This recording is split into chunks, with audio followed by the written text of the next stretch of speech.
വടക്കൻ പറവൂരിനും നെടുമ്പാശ്ശേരിക്കും മധ്യേയാണ് കുന്നുകര ഗ്രാമപഞ്ചായത്ത് പ്രദേശം നിലകൊള്ളുന്നത്. കുന്നുകരയിലെ വലുതും ചെറുതുമായ കഥകളാണ് ഇന്ന് എൻ്റെ പഞ്ചായത്തിൽ. സ്വാഗതം, എൻ്റെ പഞ്ചായത്ത് കുന്നുകര.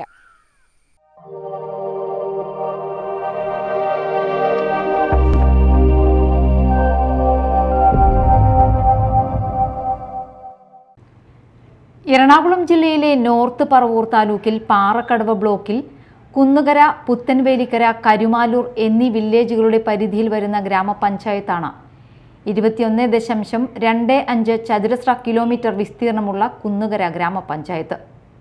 തെക്ക് കരുമാലൂർ പഞ്ചായത്തും വടക്ക് പുത്തൻവേലിക്കര, പാറക്കടവ് പഞ്ചായത്തുകളും കിഴക്ക് പാറക്കടവ്, നെടുമ്പാശ്ശേരി പഞ്ചായത്തുകളും പടിഞ്ഞാറ് പുത്തൻവേലിക്കര, കരുമാലൂർ പഞ്ചായത്തുകളുമായി കുന്നുകര അതിർത്തികൾ പങ്കിടുന്നു. Kuthiyathode, Northattupuram, Ayiroor, Vadakke Aduvassery, Malayikkunnu, south Aduvassery, Kuttippuzha, Kunnukara south, Kunnukara east, Kunnukara west, Vayalkkara east, Vayalkkara west, Cheriya Theykkanam, Chalakka, Kuthiyathode south എന്നീ വാർഡുകൾ ഉൾപ്പെടുന്ന കുന്നുകര പഞ്ചായത്ത് ഒരു സമ്പൂർണ്ണ കാർഷിക ഗ്രാമമാണ്. കൃഷിയെ ആശ്രയിച്ച് കഴിയുന്ന ഇടത്തരം ജനവിഭാഗമാണ് കുന്നുകരയുടെ ആത്മനാടി. കോൺഗ്രസിന്റെ നേതൃത്വത്തിലുള്ള ഭരണസമിതിയാണ് കുന്നുകര ഇക്കഴിഞ്ഞ 5 വർഷം ഭരിച്ചത്. ലൈഫ് പദ്ധതിയിൽ നിരവധി വീടുകൾ നിർമ്മിച്ചു നൽകാൻ സാധിച്ചുവെന്ന് ഭരണപക്ഷം പറയുന്നു. ഞങ്ങൾ ഈ ഭരണസമിതി കയറിയിട്ട് ഇപ്പോൾ 4 വർഷം പിന്നിട്ട് 5-ാം വർഷത്തിലേക്ക് എത്തിയിരിക്കുമ്പോൾ നമുക്ക് ജനങ്ങൾക്ക് ജനോപകാരപ്രദമായ പദ്ധതികളാണ് കുന്നുകര ഗ്രാമപഞ്ചായത്തിനെ സംബന്ധിച്ച് ഞങ്ങൾ കൊണ്ടുവരാൻ ശ്രമിച്ചിട്ടുള്ളത്. അപ്പോൾ അതിൽ ഞങ്ങൾക്ക് പരിപൂർണ വിജയത്തിലെത്താൻ സാധിച്ചു എന്നാണ് ഞങ്ങൾ വിചാരിക്കുന്നത്. കാരണം ഞങ്ങൾ ഈ ഭരണസമിതി കയറുമ്പോൾ 590ഓളം ലൈഫ് ഭവന പദ്ധതിയിൽ വീടില്ലാത്ത കുടുംബങ്ങളുണ്ടായിരുന്നു. അവർക്ക് ഞങ്ങൾ ഒരു സ്ഥലം, കഴിഞ്ഞ ഭരണസമിതി ഇവിടെ കുറച്ച് സ്ഥലം വാങ്ങിയിട്ടുണ്ടായിരുന്നു. അതിനെ തുടർന്ന് ഞങ്ങളും പദ്ധതിയിൽ പ്ലാൻ ഫണ്ടും അതുപോലെ പദ്ധതി ജില്ലാ ബ്ലോക്ക് പദ്ധതികളിലെല്ലാം വെച്ചുകൊണ്ട് ഞങ്ങൾ സ്ഥലം ഒരു 50 പേർക്ക് വീടും സ്ഥലവും കൂടി കൊടുക്കാനുള്ള 3 സെൻറ്റ് സ്ഥലം വെച്ച് ഒരാൾക്ക് സ്ഥലവും 5.5 ലക്ഷം രൂപയ്ക്ക് ഒരു വീടും പണിത് കൊടുക്കാനുള്ള ഒരു പദ്ധതി വളരെ നല്ല രീതിയിൽ തന്നെ ഞങ്ങൾക്ക് ചെയ്തു തീർക്കാൻ സാധിച്ചു. അത് ഞങ്ങളുടെ 15-ാം വാർഡിലാണ് ചെയ്തിരിക്കുന്നത്. അപ്പോൾ ആ ഒരു പദ്ധതി നല്ല രീതിയിൽ തന്നെ ഈ ഭരണസമിതിക്ക് അഭിമാനത്തോടു കൂടി തന്നെ പറയാൻ സാധിക്കുന്ന പദ്ധതിയാണ്. അതുകൂടാതെ തന്നെ നമ്മൾ ലൈഫ് ഭവന പദ്ധതിയിൽ ഏകദേശം 250ഓളം കുടുംബങ്ങൾക്ക് വീട് കൊടുക്കാൻ സാധിച്ചു. അതും നമ്മൾ പഞ്ചായത്ത് ഭരണസമിതി ഹെഡ്കോൻ്റെ വായ്പയും കൂടി എടുത്തുകൊണ്ടാണ് ഈ പദ്ധതി നല്ല രീതിയിൽ ഇത്രയും ആളുകളിലേക്ക് ഈ വീട് എത്തിക്കാൻ ഞങ്ങൾക്ക് സാധിച്ചത്. ഇപ്പോഴും കൃഷി വരുമാനമായതിനാൽ കർഷകർക്ക് വേണ്ടി ഫണ്ട് മാറ്റിവെച്ചു. വിത്ത്, കൂലി എന്നിവയ്ക്കായി ആ തുക ഫണ്ടിനത്തിൽ നൽകി. വനിതാ വികസനത്തിനായി ക്ഷേമ പദ്ധതികൾ പ്രത്യേകമൊരുക്കി. 100% പദ്ധതി വിഹിതം ചിലവഴിച്ച പഞ്ചായത്താണ് കുന്നുകരയെന്നും നികുതി പിരിവും 100% നടത്തിയെന്നും ഭരണപക്ഷം അവകാശപ്പെട്ടു. നെൽകൃഷിയും അതുപോലെ വാഴ കൃഷിയാണ് കുന്നുകര ഗ്രാമപഞ്ചായത്തിനെ സംബന്ധിച്ച് വലിയൊരു ഉപജീവന മാർഗം തന്നെ കൃഷിയാണ്. ഒരുപാട് കർഷകരുള്ള സ്ഥലമാണ്. അതുപോലെ തന്നെ ഒരു കാലത്ത് കുന്നുകര എറണാകുളത്തിൻ്റെ നെല്ലറയായി എന്ന് വിശേഷിപ്പിച്ചിരുന്ന ഒരു സ്ഥലമാണ്. ഇന്നിപ്പോൾ ഒരുപാട് കോൺക്രീറ്റ് കെട്ടിടങ്ങളും കാര്യങ്ങളൊക്കെ വന്നപ്പോൾ കുറച്ച് കൃഷിയിൽ മാറ്റം വന്നിട്ടുണ്ടെങ്കിലും ഇപ്പോഴും കൃഷി ഒരു വരുമാന മാർഗമായി തന്നെ നമ്മൾ മുന്നോട്ട് കൊണ്ടുപോയിരുന്നു. അപ്പം അതിന് വേണ്ടിയിട്ടാണ് പദ്ധതിയിൽ നല്ലൊരു തുക എല്ലാ വർഷവും ഞങ്ങൾ ചെലവഴിക്കുന്നത്. സേവന മേഖലയിലും അതുപോലെ ഉൽപ്പാദന മേഖലയിലുള്ള പദ്ധതികൾ കൃഷിക്കാണ് ഏറ്റവും കൂടുതൽ ഊന്നൽ കൊടുക്കുന്നത്. അപ്പം നെൽകൃഷി ഇവിടെ 6 പാടശേഖരങ്ങളാണ് നമുക്ക് നിലവിലുള്ളത്. ഈ എല്ലാ പാടശേഖരങ്ങളിലും ആദ്യത്തെ നമ്മുടെ കാലാവസ്ഥ നമുക്ക് ഏറ്റവും വെള്ളക്കെട്ട് കൂടുതലുള്ള പ്രദേശമാണ്. കാരണം ചാലക്കുടി പുഴക്കും പെരിയാറിൻ്റെ നടുക്കാണ് കുന്നുകര പഞ്ചായത്ത് സ്ഥിതി ചെയ്യുന്നത്. അപ്പോൾ ഒരു മഴ പെയ്താൽ നമുക്ക് വെള്ളം പുറത്തേക്ക് പോകാനുള്ള ഇത്തിരി ബുദ്ധിമുട്ടുണ്ട്. അപ്പോൾ അതുകൊണ്ട് ഒരൊറ്റ പൂപ്പാണ് നമ്മുടെ പാടശേഖരങ്ങളൊക്കെ ചെയ്യുന്നത്. അത് നല്ല രീതിയിൽ തന്നെ അവർക്കുള്ള വിത്തിനുള്ള പൈസയും അതുപോലെ കൂലിച്ചെലവ് ഇതെല്ലാം പഞ്ചായത്ത് സംയുക്തമായിട്ട് ജില്ലാ ബ്ലോക്ക് പഞ്ചായത്തുകൾ എല്ലാ വർഷവും നല്ല രീതിയിൽ തന്നെ നടപ്പിലാക്കി പോകുന്നതിനൊരു വലിയ തുക പദ്ധതിയുടെ വിഹിതത്തിൽ ഏറ്റവും കൂടുതൽ തുക ചെലവഴിക്കുന്നത് നമ്മൾ ഉൽപ്പാദന മേഖലയിൽ കൃഷിക്കാണ്. അതുപോലെ തന്നെ മറ്റെല്ലാ മേഖലകളിലും ഇപ്പം നമുക്കറിയാം വനിതാ വികസന പ്രവർത്തനങ്ങൾ നമുക്ക് മുൻകാലങ്ങളിലൊക്കെ വനിതകൾക്കായിട്ട് ഉപയോഗിക്കുന്ന ഫണ്ടുകൾ പല വിധത്തിലും നമ്മൾ കൃഷിയിലും എല്ലാം ചെയ്തിരുന്നു. എന്നാൽ ഇപ്പോൾ 2 വർഷമായിട്ട് നമുക്ക് വനിതകൾക്കായിട്ട് ഉപയോഗിക്കുന്ന ഫണ്ടുകൾ വനിതകളുടെ വികസനത്തിന് മാത്രം ഉപയോഗിക്കാൻ സാധിക്കണം. അപ്പോൾ അത് ഞങ്ങൾ എങ്ങനെ ചെലവഴിക്കും? പദ്ധതി 100%ത്തിലേക്ക് ഞങ്ങൾക്ക് എത്താൻ സാധിക്കുന്നുണ്ട്. ഈ 4 വർഷവും ഞങ്ങൾ 100% ചെലവഴിക്കാൻ സാധിച്ചു. അപ്പോൾ അതൊരു നേട്ടമായിട്ട് ഞങ്ങൾക്ക് പറയാൻ സാധിക്കുന്നത് നമുക്ക് അനുയോജ്യമായ പദ്ധതികൾ തിരഞ്ഞെടുത്ത് നടപ്പിലാക്കുന്നത് കൊണ്ടാണ് നമുക്ക് ഈ പദ്ധതി 100%ലേക്ക് എത്താൻ സാധിക്കുന്നത്. 2021-22 സാമ്പത്തിക വർഷത്തിൽ എറണാകുളം ജില്ലയിലെ സ്വരാജ് ട്രോഫി 1ാം സ്ഥാനം ഞങ്ങൾക്ക് കരസ്ഥമാക്കാൻ സാധിച്ചു. അപ്പം അന്നും ഞങ്ങൾ 100% പദ്ധതി വിഹിതം ചെലവഴിക്കാനും അതുപോലെ എല്ലാ സാമ്പത്തിക വർഷവും 100% നികുതി പിരിവ്, പഞ്ചായത്തിൻ്റെ വരുമാന സ്രോതസ്സ് നമുക്കാകെ വളരെ സാമ്പത്തികമായിട്ട് ഒരുപാട് വരുമാനമുള്ള പഞ്ചായത്തല്ല എങ്കിലും ഉള്ള വരുമാനം നമ്മൾ കൃത്യമായിട്ട് വർഷത്തിൽ പിരിച്ചെടുക്കാനും നികുതി 100%ലേക്ക് എത്തിക്കാനും നമുക്ക് സാധിച്ചിട്ടുണ്ട്. അപ്പോൾ അതൊരു മുതൽക്കൂട്ടാണ് ഞങ്ങൾക്ക് പഞ്ചായത്തിനെ സംബന്ധിച്ച് പറയുമ്പോൾ. അംഗനവാടി കുട്ടികൾ, വയോജനങ്ങൾ, ഭിന്നശേഷിക്കാർ എന്നിവർക്കായി പദ്ധതി ഒരുക്കി. കുടിവെള്ള ദൗർലഭ്യമുള്ളതിനാൽ MLA ഇടപെട്ട് വലിയ കുടിവെള്ള ടാങ്ക് പണിയാനുള്ള ഫണ്ട് സമാഹരണത്തിന് ശ്രമിക്കുന്നുവെന്നും മാലിന്യ സംസ്കരണം ഫലപ്രദമായി നടപ്പാക്കിയെന്നും പ്രസിഡന്റ് പറഞ്ഞു. അത് പിന്നെ ഇതായിട്ട് നമ്മൾ പറയുമ്പോൾ നമ്മുടെ പദ്ധതികളിൽ നമ്മൾ കൂടുതൽ മറ്റുള്ള കാര്യങ്ങളിൽ ക്ഷേമ പ്രവർത്തനങ്ങൾ നമ്മളെ സംബന്ധിച്ച് പറയുമ്പോൾ നമ്മൾ ക്ഷേമ പെൻഷനുകൾ ഒരു മുടക്കം കൂടാതെ നമ്മൾക്ക് അപേക്ഷ കിട്ടിയാൽ ഉടനെ തന്നെ അതിൻ്റെ തീർപ്പുമായി ഉദ്യോഗസ്ഥരുമായിട്ട് ആലോചിച്ച് ക്ഷേമകാര്യ ചെയർമാൻ്റെ നേതൃത്വത്തിൽ ഏത് അപേക്ഷകർ വെച്ചാലും അത്രയും താമസമില്ലാതെ നമ്മളിവിടെ നിന്ന് പഞ്ചായത്തിൽ നിന്ന് ക്ഷേമ പെൻഷനുകളൊക്കെ പാസ്സാക്കുകയും അതുപോലെ പഞ്ചായത്തിൽ 22 അംഗൻവാടികളാണ് നമുക്കുള്ളത്. ആ 22 അംഗൻവാടികളിലെ പോഷകാഹാരം വിതരണത്തിനുള്ള ഫണ്ട് കറക്റ്റായിട്ട് നമ്മൾ എല്ലാ വർഷവും വകയിരുത്തുന്നുണ്ട്. അപ്പോൾ അതിൻ്റെ നടത്തിപ്പും ഒരു അംഗനവാടികളിലും ഒരു മോശം പറയാത്ത രീതിയിലുള്ള, പിന്നെ ഞങ്ങൾക്ക് ഇനി ഒരു 7 അംഗൻവാടിക്കും കൂടി 6 അംഗൻവാടിക്കും കൂടി സ്ഥലം കണ്ടെത്താനുണ്ട്. ബാക്കിയുള്ള അംഗൻവാടിക്ക് സ്വന്തമായി സ്ഥലവും കെട്ടിടവും ഉണ്ട് നിലവിൽ. പിന്നെ അത് കൂടാതെ ഞങ്ങൾക്ക് ക്ഷേമപ്രവർത്തനം എന്ന് പറയാൻ വയോജനങ്ങളെ സംബന്ധിച്ച് നമുക്കറിയാം, ഇന്ത്യയിൽ ഇപ്പോഴത്തെ കണക്കനുസരിച്ച് ഇനിയൊരു കാലഘട്ടത്തിലേക്ക് 25%-ലധികം വയോജനങ്ങളാണ് നമുക്ക് കടന്നു വരുന്നത്. അപ്പോൾ അവരെ സംരക്ഷിക്കേണ്ടത് ഒരു ഭരണസമിതിയെന്നും ഒരു പഞ്ചായത്ത് തദ്ദേശ സ്വയംഭരണ സ്ഥാപനം എന്ന നിലയ്ക്ക് നമ്മളുടെ കടമയാണ്. അപ്പോൾ അതുകൊണ്ട് അവർക്ക് വേണ്ടി വയോജനങ്ങൾക്ക് വേണ്ടി ചെലവഴിക്കുന്ന ഒരു പൈസ പോലും ലാപ്സാക്കാത്ത രീതിയിൽ അവർക്ക് ആദ്യമൊക്കെ നമ്മൾ ഉപകരണങ്ങളും അവർക്ക് വേണ്ട ഉപകരണങ്ങൾ, മരുന്നുകൾ, അങ്ങനെയുള്ള കാര്യങ്ങളൊക്കെയാണ് മുൻകാലങ്ങളിൽ നമുക്ക് DPCയുടെ അംഗീകാരം മറ്റുള്ള പദ്ധതികൾക്ക് കിട്ടാത്തത് കൊണ്ട് നമ്മൾ ചെയ്തു പോന്നിരുന്നത്. എന്നാൽ ഈ കഴിഞ്ഞ സാമ്പത്തിക വർഷം മുതൽ അവരുടെ വിനോദയാത്രയും അതുപോലെ അവരുടെ ഒരു സംഗമം എല്ലാ വയോജനങ്ങളെയും നമ്മുടെ പഞ്ചായത്തിലെ ഏകദേശം ഒരു 7000-ഓളം വയോജനങ്ങളാണ് നമ്മൾ അതിൻ്റെ രജിസ്ട്രേഷൻ നടപടികളെല്ലാം പൂർത്തീകരിച്ച് വയോജന പഞ്ചായത്തായിട്ടും കൂടി നമ്മളെ തിരഞ്ഞെടുത്തിട്ടുണ്ട്.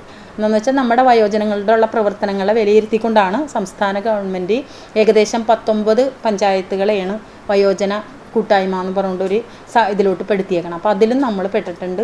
അപ്പോൾ ആ വയോജനങ്ങളുടെ എല്ലാ പദ്ധതികളും സമയബന്ധിതമായവർക്ക് മരുന്നുകൾ, ആയുർവേദത്തിലൊക്കെ നമ്മൾ പ്രത്യേകം വയോജനങ്ങൾക്ക് വേണ്ടി എല്ലാ സാമ്പത്തിക വർഷവും 3 ലക്ഷം രൂപ വെച്ചുകൊണ്ട് അവർക്കുള്ള മരുന്നുകൾക്ക് അലോപ്പതിയിലും 3 ലക്ഷം രൂപ നമ്മൾ വയോജനങ്ങൾക്ക് വേണ്ടി മാത്രമായിട്ട് വെക്കുന്നുണ്ട്. അപ്പം അങ്ങനെയുള്ള അവരുടെ ക്ഷേമ പ്രവർത്തനങ്ങൾക്കെല്ലാം നല്ല രീതിയിൽ തന്നെയാണ് കുന്നുകര ഗ്രാമപഞ്ചായത്ത് മുന്നോട്ട് പോകുന്നത്. അതിലുപരി നമുക്കൊരു വയോജനങ്ങളെ സംരക്ഷിക്കണം എന്ന രീതിയിലൊരു പകൽ വീട്, അതായത് സായംപ്രഭ ഹോം കുന്നുകര പഞ്ചായത്തിൽ 1ാം വാർഡിൽ പ്രവർത്തിക്കുന്നുണ്ട് ആറ്റുപുറത്ത്. അപ്പോൾ അതിൻ്റെ പ്രവർത്തനവും നല്ല രീതിയിൽ അവിടെ ഒരു കെയർടേക്കർ ഉണ്ട്. 14,000 രൂപയാണ് അവർക്ക് ശമ്പളം മാസം കൊടുക്കുന്നത്. അത് സാമൂഹ്യ നീതി വകുപ്പ് 7,000 രൂപയും പഞ്ചായത്ത് 7,000 രൂപയും വെച്ച് അവരുടെ എല്ലാ കാര്യങ്ങൾക്കും ആ കെയർടേക്കറുടെ സംരക്ഷണത്തിൽ രാവിലെ 9:30 അവിടെ ആളുകൾ എത്തും. അവർക്ക് ചായയും സ്നാക്സും അതുപോലെ ഉച്ചയ്ക്ക് ഭക്ഷണം, വൈകിട്ട് ചായയും സ്നാക്സും ഒക്കെ കൊടുത്ത് അവരെ 4 മണിയോടുകൂടി അവർ തിരിച്ച് വീടുകളിലേക്ക് പോകുന്ന ഒരു ഏകദേശം 10-35ഓളം ആളുകൾ സ്ഥിരമായിട്ട് അവിടെ വന്നുകൊണ്ടിരിക്കുന്നുണ്ട്. സീറ്റ് ലൈറ്റൊക്കെ കറക്റ്റായിട്ട് നമ്മൾ AMC വെച്ച് എല്ലാ വർഷവും ടെൻഡർ കൊടുത്ത് അതിൻ്റെ നല്ല രീതിയിലുള്ള പ്രവർത്തനമാണ്. ഒരാളും മോശം പറയാത്ത രീതിയിൽ തന്നെ സീറ്റ് ലൈറ്റും അതുപോലെ കുടിവെള്ളത്തിന് ഏറ്റവും കൂടുതൽ ബുദ്ധിമുട്ടുന്നൊരു പഞ്ചായത്തും കൂടിയാണ്. ഇത് പറയുമ്പോൾ നമ്മളെല്ലാം പറയണം, ഏറ്റവും കൂടുതൽ മനുഷ്യൻ്റെ ഏറ്റവും പ്രാഥമിക ആവശ്യമായ കുടിവെള്ളമാണ് നമുക്ക് എത്തിക്കാൻ സമയബന്ധിതമായി കുന്നുകരയെ സംബന്ധിച്ച്. മഴ വന്ന വെള്ളം പെട്ടെന്ന് മലവെള്ളം കയറുന്ന പ്രദേശമാണ്, പക്ഷേ വേനലായ കുടിവെള്ളം കിട്ടാനും ബുദ്ധിമുട്ടുന്നൊരു പ്രദേശമാണ്. അപ്പോൾ അതിന് പഞ്ചായത്ത് ഒരു ഏകദേശം 12 ലക്ഷത്തിനിടക്ക് രൂപ ഓൺ ഫണ്ട് ഇട്ട് കുടിവെള്ളം ടാങ്കറിൽ എത്തിക്കുന്നുണ്ട്. നമ്മുടെ ഇപ്പം നിലവിലുള്ള ടാങ്ക് നമ്മളുടെ ആവശ്യത്തിനുള്ള വെള്ളം എത്തണില്ല. ചെറിയ ടാങ്കാണ്, പണ്ട് പണിതിട്ടുള്ള ടാങ്ക് ആയതുകൊണ്ട്, ചെറിയ ടാങ്ക് ആയതുകൊണ്ട് നമുക്ക് വെള്ളം ആവശ്യത്തിന് എത്തണില്ല. നമ്മുടെ മുൻ MLA ഇരുന്ന സമയത്ത് നമുക്കൊരു ടാങ്കിനുള്ള പെർമിഷനൊക്കെ എല്ലാനായി വന്നപ്പോഴാണ് ആ MLA മാറി പുതിയ MLA വന്ന്. പക്ഷേ അദ്ദേഹം വന്നപ്പോൾ കുറച്ചും കൂടി വികസന കാഴ്ചപ്പാടോടുകൂടി വലിയ, അതായത് 9 mm ടാങ്കാണ് ഞങ്ങൾക്ക് അനുവദിച്ചിരുന്നത്. അത് 20ലേക്ക് മാറ്റിയപ്പോൾ ആ ഒരു കാലതാമസവും അതുപോലെ ഫണ്ടിൻ്റെ കിട്ടാനുള്ള ബുദ്ധിമുട്ടും എല്ലാം കൊണ്ട് ഈ ടാങ്ക് പണി ഒരു അനിശ്ചിതത്തിലേക്ക് നീണ്ടുപോയി. അത് കുന്നുകരക്കാരെ സംബന്ധിച്ച് ഏറ്റവും വലിയൊരു വിഷമമാണ്. കാരണം എന്നും ജനങ്ങൾ കുടിവെള്ളത്തിന് വേണ്ടി കുറേ വാർഡുകൾ, ഏകദേശം 5ഓളം വാർഡുകളിൽ എന്നും നമുക്ക് കുടിവെള്ളം അടിച്ചു കൊടുക്കേണ്ട ഒരു ഇതിലാണ് നമ്മൾ പോകുന്നത്. അതൊരു വലിയ ബുദ്ധിമുട്ട് തന്നെയാണ് ഞങ്ങളെ സംബന്ധിച്ച്. എന്നാൽ പ്രതിപക്ഷം ഈ വാദങ്ങളെ ശക്തമായി എതിർക്കുന്നു. കാര്യമായ പദ്ധതികൾ കുന്നുകരയിൽ ഉണ്ടായില്ല. മാലിന്യ സംസ്കരണം ഹരിതകർമ്മസേന നന്നായി നടത്തുന്നു.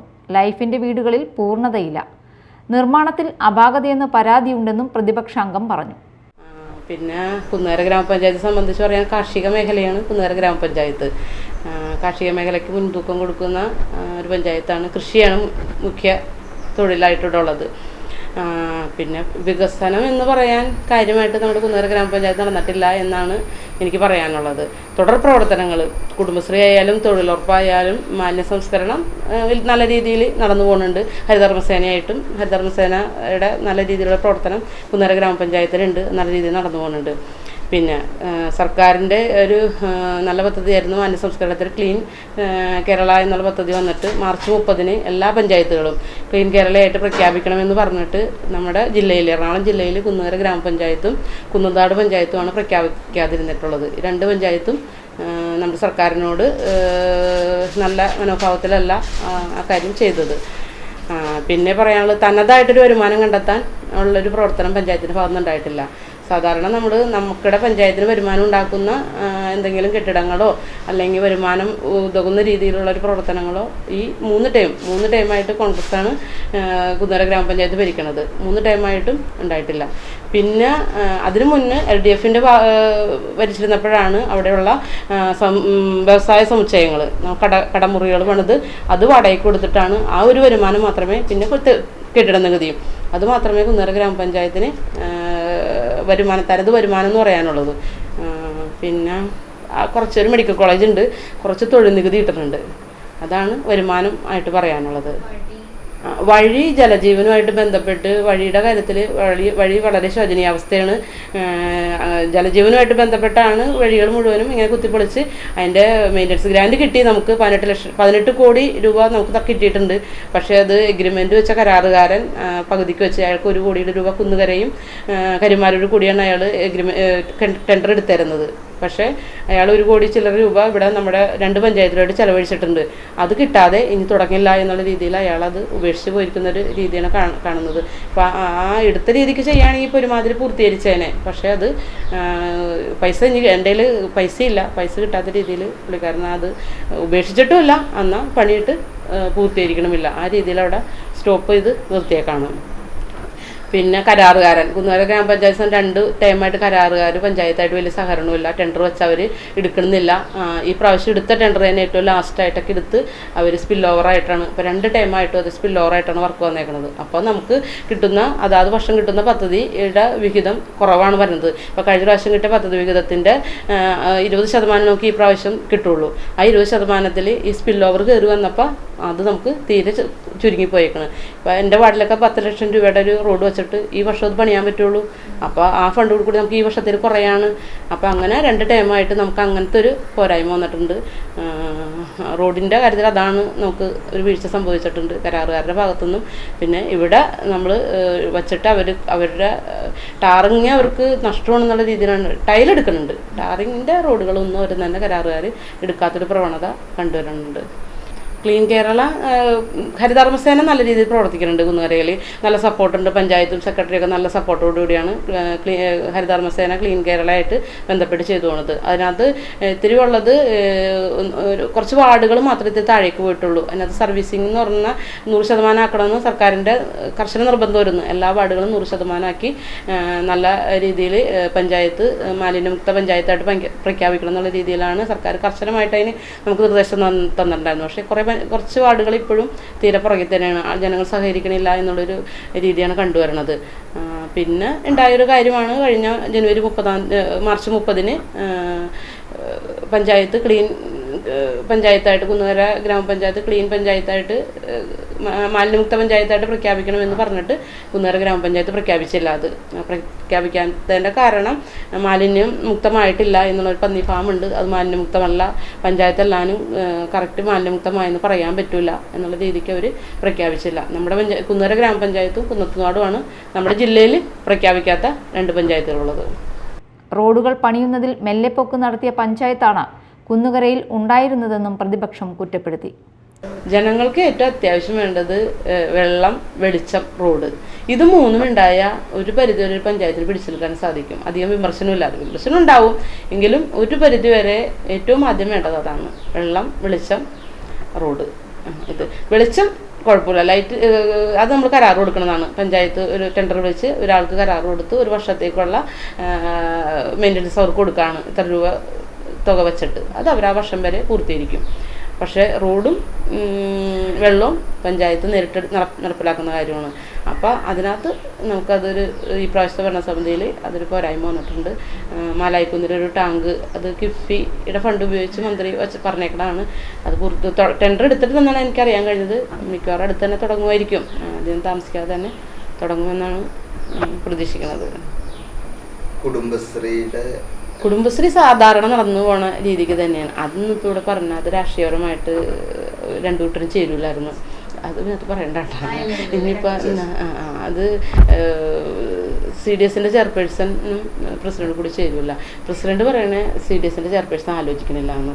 CDSൻ്റെ ചെയർപേഴ്സൺ പറഞ്ഞാൽ ആലോചിക്കാൻ ചെന്നാൽ പുള്ളിക്കാരത്തി ഒച്ചെടുക്കുമെന്ന്. അപ്പോൾ നമുക്കതിനകത്ത് 2 കൂട്ടരും വിട്ടുവീഴ്ചയ്ക്ക് തയ്യാറാകാത്ത ആളാണ്. നമുക്കിപ്പോൾ ഒരാളുടെ ഭാഗം പറഞ്ഞിട്ട് കാര്യമില്ല. അനുനിമിഷം വളരുന്ന എറണാകുളം ജില്ലയിലെ ഒരു പ്രദേശമാണ് കുന്നുകര. തെരഞ്ഞെടുപ്പ് പടിവാതിലിൽ നിൽക്കുമ്പോൾ രാഷ്ട്രീയത്തെക്കാൾ ഉപരി വികസനം പ്രത്യേക ചർച്ചയാകേണ്ടതുണ്ട്. അതിലേക്ക് കുന്നുകര ഏറുമോ എന്ന് കാത്തിരിക്കാം. യാത്ര തുടരുമ്പോൾ കഥകളും സംവാദങ്ങളും ഏറി വരികയാണ്. മറ്റൊരു പഞ്ചായത്തുമായി അടുത്ത എപ്പിസോഡിൽ കാണാം. നന്ദി, നമസ്കാരം.